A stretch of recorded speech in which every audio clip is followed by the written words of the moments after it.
Okay, so then, where were you and what were you doing when the Japanese attacked Pearl Harbor? Well, it was on a Sunday afternoon, and like everybody else, they were, where's Pearl Harbor? What did we know? I mean, I'm sure a lot of people didn't know what, I didn't know what Pearl Harbor was till they showed me on the map. Yeah. That it was a big Navy base. So, to give some perspective, what year did you graduate from high school? Oh, boy. 40? No, it was before the war anyway. I'd say 37, 38 in those years. So you were only out of high school a couple of years beforehand. Okay. Right before I joined I had a chance, I had an operation the year I joined the Navy. I had an operation, a hernia operation. I've had a couple since too, but that's neither here nor there. And the draft board got around to have to wear like a woman's girdle. In those days, they had a different treatment than what you get today. Anyway, that's neither here nor there. What was I going to say?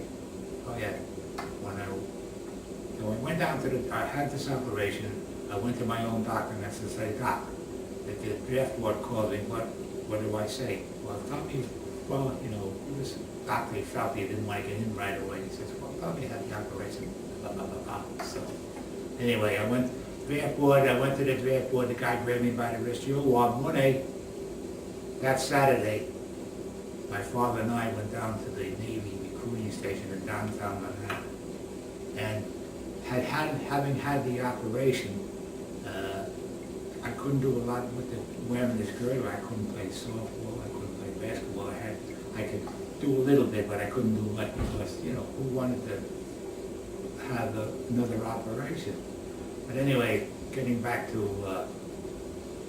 when the war came, you know, they said 1A. I said, okay, Pop, tomorrow we go down to the draft board.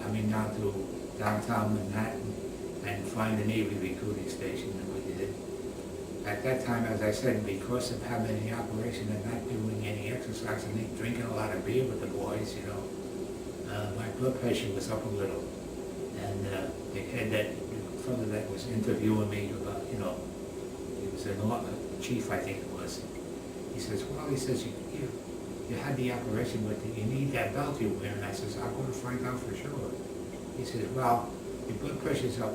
This was a Saturday morning, or Saturday sometime. Went home. The fellow at the recruiting station says, go home, go to bed, take a nice bath, and then come down here in the morning on Sunday morning. And when I went down on Sunday morning, I had brought the pressure down so it was, I could be accepted in the Navy. And that's how I got into the Navy. Why did you choose the Navy over all the other services? Well, my father had something to do with it. He says, look, when a war comes, he says, join the Navy. He says, they always have a place to sleep, and the Army is sleeping out in the field, and it's muddy, and this and that. And so I went to the Navy, and they took me, and they went out to Great Lakes. So now, was Uncle Charlie already in the Navy as well? No, he and my brother-in-law George, both of them were, Marie and George hadn't any children, but Terry, the aunt, my sister-in-law, Robert was born when I was in Pearl Harbor. I was stationed out there at the time. First week in December, Robert was born. Yeah. But that's it. So when you enlisted, then you went right to Great Lakes. Right. And from Great Lakes, they, from boot camp, which was in Great Lakes, I applied for, my father said if you get a job, if you can get something like an electrician's mate in the Navy, it's a good job. And I didn't know when, outside of plugging in a light, that's about all I know about electricity.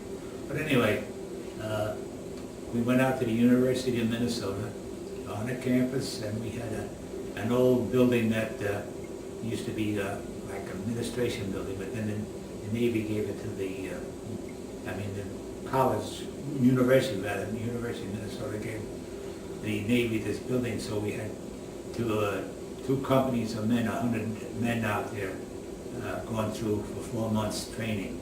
be an electrician's mate in the Navy. And little luck here, I guess, and I was able to pass, and I became out of the school in Minnesota. Every electrician's mate class that graduated, they wanted 12 volunteers for submarine duty. And submarines had always been I remember reading about the submarines before we got into the war, when they got into the war, and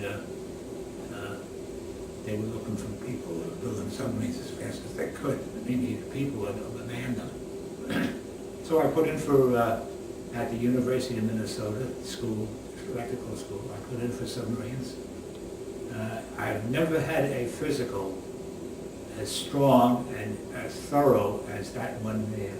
When I was finished, I was ready to go.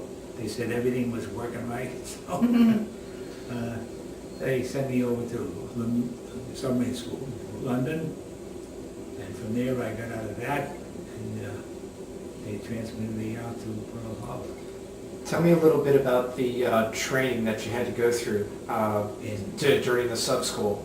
Oh, it was a regular week. There was a chief, what was his name? Chief Fitz, or some name like that. Spritz, that was his name, Charlie Spritz. So we were all in Charlie Spritz's Navy. That's what they called ourselves. But what they did, they went over, took you out on some of those old boats that they had there. You get, and you don't know one thing from the next, but then they taught you what the current submarines were doing, compared to these old boats and old boats that they had up there to take the students out and train officers besides. From there I got out of submarine school and put me in a company on a trip, shipped us out to Pearl Harbor. We went over to the submarine base out there, and that's where And how did you get from New London to California? I trained, which I thought we were never going to get there. We went across the country. Here's the country, right? Here's New London. You figure, get New London, go right over to San Francisco. When we got on the train, we went this way, and that way, and this way, and that way. We had a Army transport, railroad cars pulling them beside us, But you don't remember stopping at some little town where all the townspeople had in the train station cakes and sandwiches and all that kind of stuff, do you? That's, Remember the name of the town? Grand Island, I believe, Nebraska. no, it wasn't Grand Island, No. no. There's another one out there, I forgot the name of it. So, then we went through the, Grand Canyon, and your engine is over here, and all the cars are this way, on the tracks. You look out the window and you can see the last car on the train. Yeah. But from there, we stayed in San Francisco a little bit, and then they shipped us out to the relief group in